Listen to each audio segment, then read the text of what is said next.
بسم الله الرحمن الرحيم إن الحمد لله نحمده تعالى ونستعينه ونستغفره ونعوذ بالله من شرور أنفسنا ومن سيئات أعمالنا من يهده الله فلا مضل له ومن يضلل فلا هادي له وأشهد أن لا إله إلا الله وحده لا شريك له وأشهد أن محمدا عبده ورسوله وبعد أيها الإخوة والأخوات السلام عليكم ورحمة الله. Comme vous l'avez remarqué, donc aujourd'hui ou bien plutôt sur l'affiche par rapport à la conférence, à la rencontre d'aujourd'hui, questions-réponses sur les fréquentations. Et ya Shabab, comme vous le savez, Allah subhanahu wa ta'ala, et c'est un bienfait immense, il a fait que le musulman il ne vit pas tout seul. Alhamdulillah, le musulman vit avec les autres, qu'ils soient musulmans ou non musulmans. Donc il y a un tas de personnes qui gravitent autour de lui. Pour les personnes qui gravitent autour de lui, alhamdulillah, il y a un tas de règles, chez en islam, qui te montrent comment est-ce que tu fonctionnes avec ces gens-là. Aussi, sachez que tant qu'il y a des règles, et c'est un petit peu, subhanallah, le but de la rencontre d'aujourd'hui, tant qu'il y a des règles imposées par Allah subhanahu wa ta'ala, c'est qu'il y a un bienfait pour vous. Wallah, et le musulman doit savoir que tant qu'il y a une règle qui est dans le Coran ou la Sunna, c'est qu'il y a un bienfait pour chacun d'entre nous. Ou sinon, subhanallah, ces règles ne servira à rien. Donc si Allah subhanahu wa ta'ala te demande de faire quelque chose, sache qu'il y a un bien derrière. Il y a une hikmah, une sagesse que ne connaît qu'Allah subhanahu wa ta'ala. Et s'il te demande de ne pas faire telle chose, sache que de nouveau, wallah, il y a une règle très très importante qui te dit de nouveau, il y a une sagesse derrière que tu ne peux des fois ne pas comprendre au moment même, mais après des années, subhanallah, tu vois certaines choses.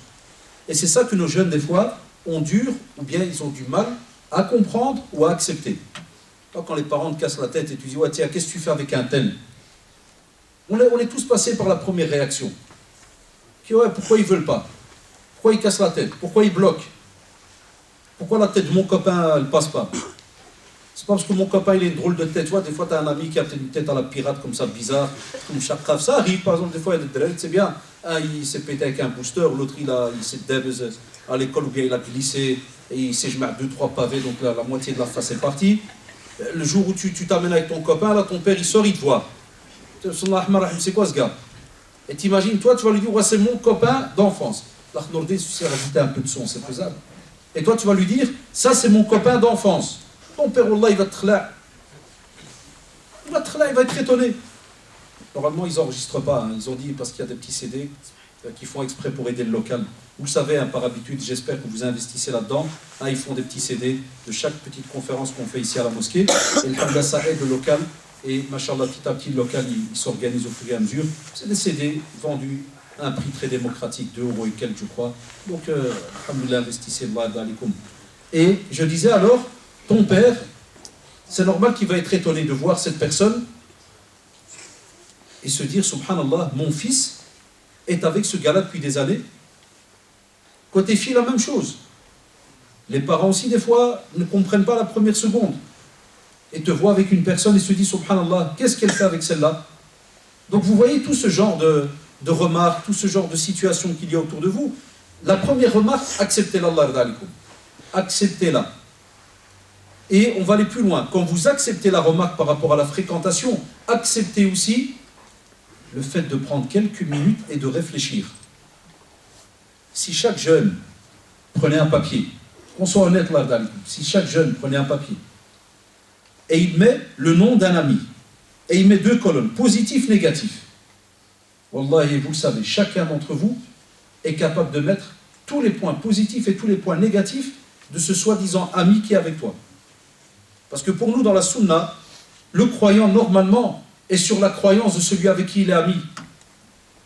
Et il le colle. Et Allah, vous sous-estimez des fois cela, c'est que vous allez prendre des fois de son caractère. Combien de jeunes n'étaient pas des gars très très calmes, mais hyper calmes.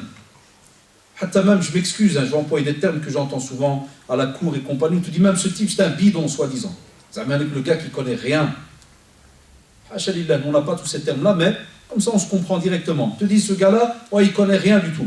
Et subhanallah, tu lui donnes 1 an, 2 ans, mashallah, le gars, il change complètement. Type qui des fois, ça peine s'il touche une feuille, il commence même à frapper.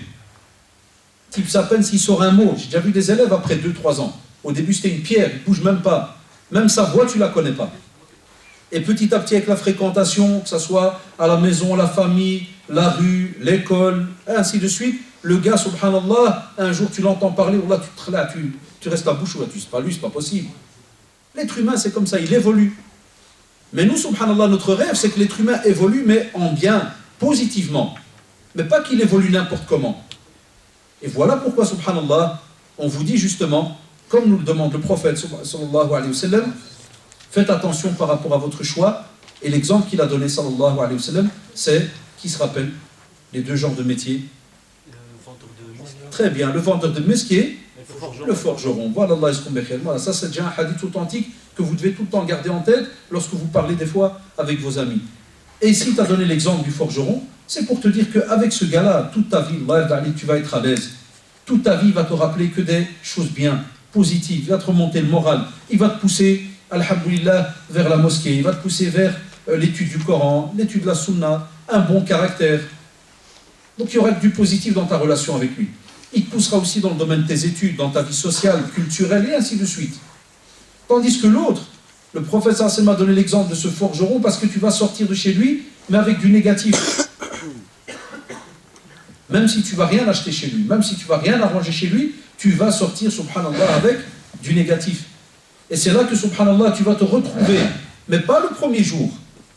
Pas le premier jour, jamais. Le premier jour, on est toujours encore dans un étonnement, on est content, c'est à l'aise. Mais tu dois te dire, subhanallah, après des fois, plusieurs mois, plusieurs années. Et moi, je vous le dis avec toute franchise, on a beaucoup de jeunes qui ont aussi deux vies. C'est pour ça que ces derniers temps, avoir un vrai ami, wallah, il ne s'est pas donné. Ce n'est pas donné à Shabbat. Parce qu'on a certains qui, subhanallah, ont deux vies. Ils n'ont pas qu'une seule vie. Et quand je dis ils ont deux vies, ça veut dire le gars, toi tu crois que machallah, il est à l'aise, il est avec toi. Tu dis tranquille, tout va bien. Mais en vérité, non. En vérité, cette personne-là, subhanallah, c'est que si jamais tu devais voir comment est-ce qu'il fonctionne, lorsqu'il est bien en cachette, lorsqu'il est bien à l'aise tout seul, et qu'il croit qu'Allah subhanahu wa ta'ala ne le voit pas, à ce moment-là, tu vas voir de chez lui un comportement qui, wallah, il va t'étonner. Et sallallahu alayhi wa sallam, on le dit toujours à nos jeunes, toute chose, tout temps que vous allez gagner aujourd'hui, c'est un temps qui, subhanallah, va être gagné plus tard. Parce que ce que vous allez être capable de faire et de mettre en pratique, vous allez être capable, Inch'Allah, plus tard, de le donner aussi à vos enfants. Hein, vous, maintenant, vous pensez à vous. Hein. Tu as 17 ans, 18 ans, 16 ans, c'est normal, tu penses à toi. Allah subhanahu wa ta'ala, lorsqu'il te forme en tant que jeune, il te forme aussi pour plus tard. Parce que tu vas être père, tu vas être mère.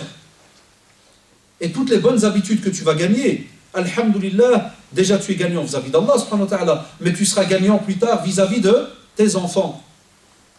Et avant même tes enfants, toutes les bonnes habitudes, ya shabab, que vous allez gagner, vous allez les retrouver lorsque vous allez être marié avec votre épouse. Et l'épouse va retrouver cela avec son époux.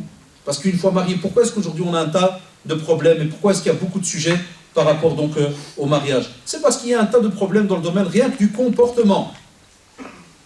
Et souvent ce comportement, quand les gens viennent et tu décortiques ça avec eux, tu trouves que subhanallah, c'était des personnes qui t'avouent, voilà, ben, j'avais des amis et c'est comme ça, on s'est habitué à parler, ben, on crie, on s'est habitué à parler, on insulte, on s'est habitué à tenir tête et voilà, virgule. Mais le jour où il est installé, le jour où subhanallah, il est adulte, les gens vont commencer à le viser du doigt. C'est pour ça que tu entends certains jeunes qui regrettent, wallahi, le jour où ils veulent se marier, ils regrettent. Parce qu'il te dit, voilà, dans mon quartier, on n'a gardé que des mauvais souvenirs de moi. Vous voyez la sagesse qu'il y a derrière quand on vous dit, faites attention, ne sous-estimez pas. Quand quelqu'un est jeune, il me dit, ouais, mais moi je m'en fous. Ah, il me regarde travers. Là, frère, ne dis pas, je m'en fous. Jamais, ne dis jamais ça.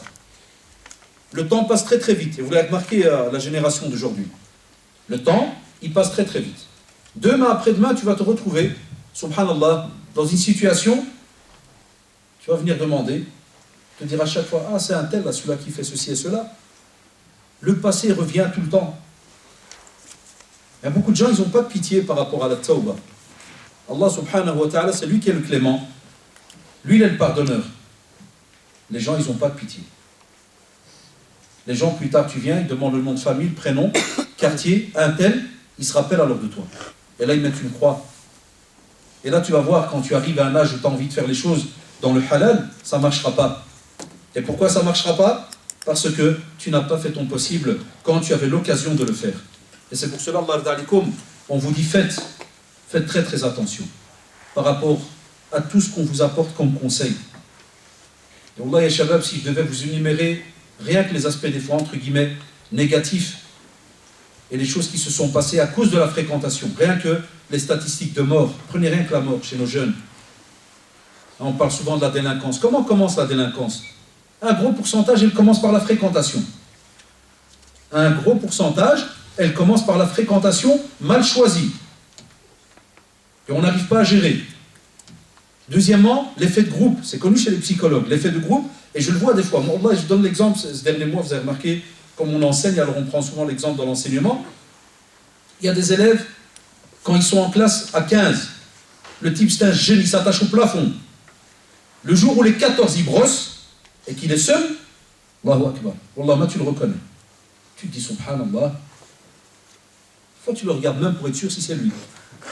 Tu dis, il parle. Il est tout gêné, miskin, il dit rien, un kada, tu vois, l'être humain, comment il est. L'effet de groupe, ça joue beaucoup, et Shabab. Et l'effet de groupe, il est très dangereux. Spécialement si tu as des jeunes qui ont une drôle de personnalité. Il y a des jeunes, qu'Allah les guide, c'est des gens de petits chemins, ils allument. Et toi, il te fait, toi, t'es capable de donner une pêche. Toi, t'es capable. Vas-y, monte. Vas-y, chemin, vas-y. Voilà, il teste une fois. Teste une fois, on le voit tous les jours à l'école. Tous les jours, on le voit. Il teste une fois. Et dès qu'il voit que, subhanallah, tu es allumé, et tu es quelqu'un qui démarre au quart de tour, il se dit, ça, c'est un bon client, celui-là. Alors là, on passe à la deuxième étape. Ceux qui préparent des histoires bizarres et qui ont besoin de certains, c'est là que ton nom, il apparaît. Et on lui dit alors, tu sais quoi, moi je connais un tel. Ah, c'est un pur et dur. Ah, il est capable de tout. Il n'a peur de rien. Ah, c'est un type, à peine tu le gonfles un peu, il est capable de tout. Jusqu'au jour où on lui met une balle dans la tête, là, ah oui, puis il est parti. Ça, c'est le cas le plus tordu. Et on en a déjà eu. J'en ai même eu des proches, gars. C'est très rapide, les frères. Les sœurs, la même chose. Un peu moins, mais dans d'autres domaines. C'est pour cela, Allah, choisissez aussi les gens qui pratiquent. Et j'ai toujours dit, attention, qui dit quelqu'un qui pratique, ça ne veut pas dire que ce qu'il pratique est tout à fait juste. Il y a des fois des jeunes qui pratiquent, mais je suis désolé de le dire, c'est des purs et durs, mais d'une autre manière. Je l'ai déjà dit l'autre fois à la mosquée Sunna, vous vous rappelez, ceux qui étaient là et ceux qui n'étaient pas là, je le rappelle encore aujourd'hui. Ces derniers temps, il y a même ceux qui pratiquent, et on dit, faites attention à la fréquentation. Et ça, j'en prends la responsabilité. Je sais bien que certains, ils n'aiment pas ça, mais nous, on est du milieu, du terrain, on voit ce qu'il y a. Tu as des fois des jeunes, subhanallah, qui, pour X raisons, ils reviennent vers la pratique. Et qu'est-ce qu'ils se disent alors? Regardez quel dilemme de nouveau. Ça, c'est encore un autre problème. Ils se disent, ah, mashallah, je dois fréquenter des gens bien. Mais il n'a pas étudié. Il n'étudie pas. Il ne va pas à la mosquée à son aise, écouter des conférences, voir un peu les bases, voir ce qu'il va faire, subhanallah, que lorsqu'il va discuter avec un jeune, la première minute peut-être, des fois même, wallah, la première minute, tu peux déjà sentir ça passe ou ça passe pas.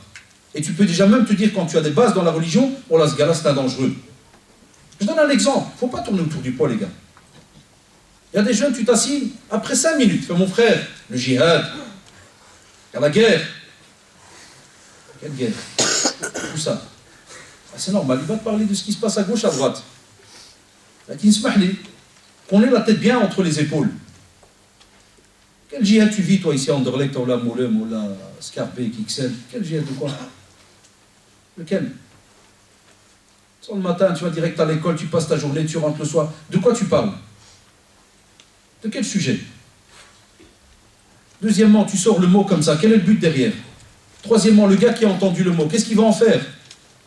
Et quatrièmement, Allah, si jamais un jour, il va aller plus loin. Vous avez remarqué ce qui se passe à gauche, à droite. Qui paye la facture? C'est les parents de ça. Plus la communauté musulmane, parce qu'elle est visée directement. Aujourd'hui, quand certains ils font un peu n'importe quoi à gauche, à droite, les premiers qui sont visés, c'est la communauté musulmane, et des fois même, ceux qui font un bon travail. Ils sont aussi balayés, ils sont cassés. Parce qu'aujourd'hui, il y a comme ça une explication très binaire, très rapide. C'est bon ou mauvais. Dès qu'on parle d'islam, vous avez remarqué. C'est bon ou mauvais. Il n'y a pas un juste milieu. Donc même, la fréquentation dans le domaine religieux, et il faut savoir avec qui on met les pieds. Parce que ces derniers temps, et même moi, wallah, des fois je ne m'y retrouve pas, il y a 36 groupes. faut pas tourner autour du pot, Shabab. Il y a 36 groupes. Et c'est pour ça qu'on voit des jeunes, hier, ils te saluaient, beau sourire. Le lendemain, subhanallah, c'est comme s'il a vu, je sais pas, encore un kafir billah, il lui dit bonjour. Si au moins il te dit bonjour, regarde. Toi, j'ai dit, dis-moi bonjour. Si tu estimes que je suis un kafir, dis-moi bonjour. Regardez, quand tu vas discuter, quand des jours, il arrive un jour où le gars, il rechange, alhamdoulilah, il redevient quelqu'un de normal, c'est eux-mêmes qui nous racontent ça, wallahi.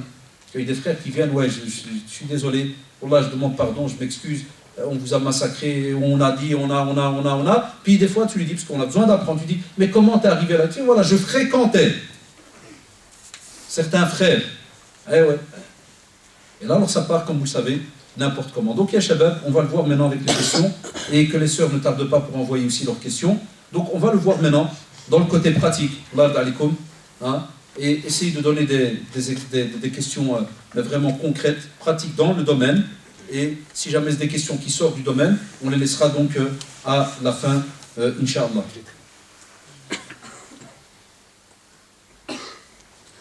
Ici, une personne, et je vous ai dit, il ne faut pas avoir peur, parce qu'il y a des frères qui mettent plein de attention, urgent, kada, pour que je réponde directement. Non, Inch'Allah, on fait notre possible pour répondre à tout le monde. Le frère, il dit, et on peut le mettre dans le sujet, il dit, je pars après-demain, Inch'Allah, à la Umrah, mais j'ai peur qu'après mon retour, après un certain sûrement temps, il voulait dire, je retombe dans les péchés et dans l'hypocrisie. Pouvez-vous me donner quelques conseils, invoquer Allah pour moi, barakallahu fik, pour tout ce que vous faites, pour nous. Toi tu vas aller qassar al-umrah, moi je dois invoquer Allah pour toi. C'est toi qui dois invoquer Allah pour moi, Radin. Hein? Tu vas se taper 2 semaines ou... Hein? الله يبارك فيك أخي والله الله يتقبل منك هذه العمرة إن شاء الله ويجعل الخطوة ديالك في ميزان حسناتك يوم القيامة. Et invoque Allah subhanahu wa ta'ala pour nous là-bas, l'invocation du voyageur est très très importante là, d'Alikoum. Taïb, chers frères, eh bien, Allah subhanahu wa ta'ala t'a donné cette belle opportunité d'aller faire la Umrah. Et je conseille à nos jeunes, faites d'abord le Hajj avant la Umrah, Allah d'Alikoum. Économisez, ça c'est un conseil que je vous donne. Wallah, le hadith du prophète Sassim qui disait, faites le pèlerinage, hujju, qabla Allah tahujju. Wallah, faites le pèlerinage avant que vous n'ayez plus l'occasion de le faire. Subhanallah, maintenant on le voit. Quand le prophète sallallahu alayhi wa sallam en a parlé il y a plus de 1400 ans, je suis sûr que les musulmans étaient étonnés. De dire comment ça? On a la Mecque, tout est entre nos mains maintenant. Et on ne va plus avoir l'occasion de faire le Hajj. Ça aurait été étonnant, c'est le désert. Un petit chameau et à l'attaque, même à pied si tu veux. Regardez maintenant, le Hajj peut monter jusqu'à des 4000 €. Ça, oulala, si pas plus. Là, ça c'est le miracle de la parole du prophète sallallahu alayhi wa sallam. Alladhi la yantiqu 'anil hawa in huwa illa wahyun yuha. C'est une pure révélation, les shabab.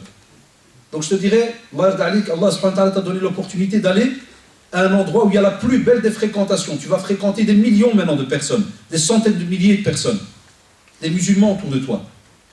Et tu vas aller, subhanallah, vers l'endroit le plus beau dans le domaine de l'adoration, Al-Kaaba. Et tu vas y passer peut-être 2 semaines. Eh bien, Allah yazid bikhair, à ton retour, reste avec les gens bien. Continue ton programme, reste avec les gens bien. Et comme tu t'es habitué là-bas à prier, quand tu reviens, mashallah, continue dans ta prière et les surérogatoires aussi, Allah d'Alik. Comme tu vas être là-bas, tu vas remarquer que la plupart du temps dans le haram, ils mettent les longs plastiques par terre parce que les gens là-bas, ils jeûnent lundi et jeudi. C'est une habitude, subhanallah. Eh bien, ça, c'est une des sunnas que tu vas voir de tes propres yeux là-bas et que tu vas sûrement la vivre parce que dès que tu vas prier, parce qu'étant donné que tu vas prier chaque prière à la mosquée, à chaque fois que tu vas prier, tu vas voir, ils vont mettre des tapis par terre et les gens viennent, des tapis de plastique, et les gens viennent justement pour rompre leur jeûne. Regardez là, ça c'est la belle fréquentation, ça te laisse, mashallah, hein, une belle image. Eh bien, quand tu reviens aussi, reste rattaché au jeûne du lundi et jeudi. Fais aussi ton programme de Coran parce que quand tu vas être là-bas, ne va pas passer ton temps à dormir ou n'importe, au contraire, profite de faire ce qu'on appelle un programme de lecture du Coran. Prends avec toi, même s'il faut un Coran phonétique, si jamais tu n'as pas la langue arabe, imprime-le même, il est sur internet gratuit. Imprime un Coran phonétique, hein, et là-bas, mashallah, c'est ton petit livre de chevet. Chaque fois que tu l'as avec toi, tu rentres au haram t'asseoir, tu ouvres ton petit Coran et tu lis. Enfin, voilà, ça c'est les conseils que je te donnerai, que ça soit là-bas, et spécialement aussi quand tu donc, reviendras donc, ici. J'ai un copain qui est belge, blond, aux yeux bleus. C'est une personne bien, mais mon père pense qu'il va m'influencer dans l'illicite. Que dois-je faire? Qu'il soit noir avec les yeux rouges, ça change rien du tout. Hein? Mais c'est bien bon, il est petits jeunes, j'aime bien s'asseoir là d'après l'écriture, moi, mais ils aiment bien comme ça donner des petits détails. Lorsqu'on a quelqu'un qui est comme ça proche, souvent à l'école ou bien voisin et autres, et qui est non musulman, alhamdoulilah, tu as ta spécificité de musulman, tu connais tes limites. Ton père, lui, te donne un conseil, parce qu'il a peur, c'est vrai, il se dit, il faut bien comprendre ce genre de questions. C'est pas que l'islam rejette le non-musulman, là, puisqu'on a une da'wa vis-à-vis du non-musulman. Le prophète il a dit, transmettez de moi ne fût-ce qu'un verset. Donc on le transmet, même vis-à-vis du non-musulman. Il y a un travail vis-à-vis de lui. Là, qu'il met, il y a ce qu'on appelle des limites. Dans quel domaine? Si jamais le non-musulman va te dire, ouais, voilà, on va aller commettre un acte, et tu sais que cet acte est illicite, tu lui dis, excuse-moi, dans ma pratique religieuse, ça, je ne peux pas faire. Mais est-ce que toi, tu es capable d'assumer cela? Est-ce que tu as une certaine personnalité pour le faire? C'est ça qu'on te demande là, Dag. Pour toi qui as posé la question et qui m'écoute, est-ce que tu es capable de mettre des freins? Est-ce que tu es capable de mettre des limites? Parce que nous, en tant que musulmans, il y a des choses qu'on ne peut pas faire. Il y a des choses qu'on ne fait pas. Il y a des endroits qu'on ne fréquente pas. Et il n'y a pas que les musulmans, parce que ces derniers temps, on vise tout le temps les musulmans. Comme j'avais expliqué là, il y a quelques semaines, dans la presse, là, quand ils avaient parlé un peu de mes conférences en disant oui, il dit aux jeunes telle chose est haram, telle chose. Mais c'est normal, ça, on est des éducateurs, c'est notre métier. Et c'est tout à fait normal que lorsqu'on éduque, les jeunes nous posent des questions, est-ce qu'on peut faire telle chose? Mais quand on peut, on le dit na'am, c'est licite, halal. Et quand on ne peut pas, on dit non, c'est haram. Ou bien des fois c'est makruh, hein, et ainsi de suite. Bien, ici, il y a des choses qui, subhanallah, peuvent être acceptées. Tu vas marcher avec lui, kada, faire des petits rappels, ceci, cela, à l'aise. Tu vas aller pour commettre des actes que tu sais que c'est des pures pertes de temps et que tu vas peut-être même aller plus loin, faire peut-être des choses illicites ou autres, ou qassar dans une manière, on va dire entre guillemets, illicite. D'office, on va te dire, tu connais tes limites en islam. C'est ça que ton père veut te dire. Et peut-être que ton père a vu certaines choses aussi. Des fois, les parents, en quelques minutes, ils voient certaines choses que nous, par routine, on ne voit pas, on ne remarque pas. Alhamdoulilah, il y a des jeunes qui ont bien fréquenté comme il faut, même certains non-musulmans, et ça a laissé des belles traces. C'est pas pour rien qu'on a, alhamdoulilah, aussi des personnes qui sont converties, et on en a d'autres qui ne sont pas converties, mais subhanallah, au moins, ils défendent l'islam. Vous serez étonnés. Vous serez étonnés. Moi, je cite toujours le simple exemple là, de mon voisin non-musulman, parce qu'il vient te réveiller à des 2-3 heures du matin, tu le montes à l'hôpital aux urgences, il revient et tu dis oui, c'est combien? Ça, on n'a pas ça, les musulmans entre voisins. T'imagines donc ton voisin, parce qu'il doit aller aux urgences, tu le déposes, tu attends, tu le ramènes en camionnette là, à 4 heures du matin, quand il arrive devant le palier, parce qu'il est tout il sort son portefeuille, c'est combien, monsieur Adash? Monsieur, vous rigolez ou quoi? C'est rien? Quoi, tout ça, l'essence et 2 heures là-bas à l'hôpital? Ben oui, vous êtes mon voisin, c'est tout à fait normal. Ah, ça, c'est incroyable. Moi, l'autre fois, l'autre voisin, il m'a pris, je lui paye 50 €. J'ai dit, s'il y avait moyen, viens sonner tous les jours. Tous les jours, là, viens. Non, voilà. Qu'est-ce qu'il m'a dit? Wallahi. Ça fait plaisir d'un côté. Qu'est-ce qu'il m'a dit? Il m'a dit, je vais vous dire une chose. Il m'a dit, vous savez, il y a tel quartier, je ne vais pas donner d'exemple, il m'a dit, il y a tel quartier, je vais toujours à un café là. Il me dit, je vais vous dire la vérité. Il me dit, je suis entouré de plein de racistes. Et souvent les Arabes, il me dit, mais non, je vous jure, le premier qui parle, je rentre dedans. Et donc voilà, comme ça, il m'a dit, le premier qui parle, je rentre dedans. Il me dit, c'est faux, vous n'êtes pas tous les mêmes. Un autre, différent. C'est ça la fréquentation que nous on a.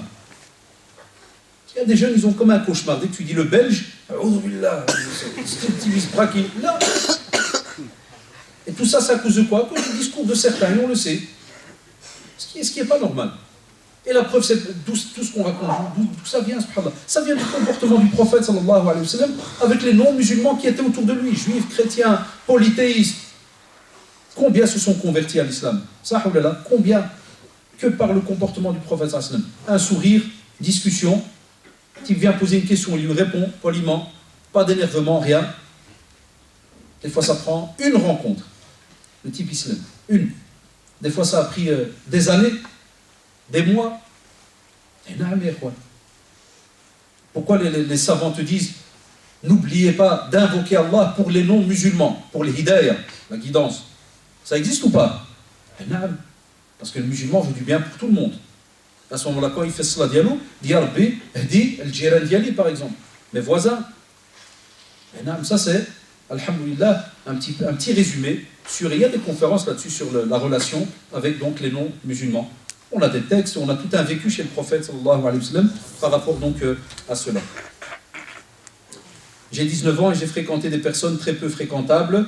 Ils buvaient, fumaient, les filles, les boîtes. Et j'ai fait comme eux. Je me suis repenti depuis peu, mais je reste toujours avec eux. Comment faire? Allah yarda alik, sois maintenant quelqu'un de positif. Ça veut dire même si tu les fréquentes, je donne un simple exemple, je vais très résumer. Même si tu les fréquentes au coin de ta rue, parce que vous êtes habitués, vous voyez au coin de votre rue. C'est de là que partent les caravanes, vous savez, hein, c'est de là qu'elles vont partir vers les différentes ténaouis qu'il y a. Mais toi, ça s'arrête là. C'est juste, moi, des fois, je dis à certains parents, je dis jamais tu vas, entre guillemets, interdire à ton gosse qui va parler avec les délaïs du quartier. Ouais, il vit avec eux. Des fois, ils sont dans la même école. Des fois, ils font même des ténaouis, ils s'envoient des textos, des SMS, où on se trouve derrière le coin. Le père, il est tout content devant la porte, il croit que son fils, il marche tout seul, que lui est genoune. Eh non, quand il tourne le coin, il y a toute une meute qui attend derrière. D'autres, ils vont plus loin, il sait que le père, il le surveille, il va faire un rendez-vous au métro. Simonis, vas-y. Un âne,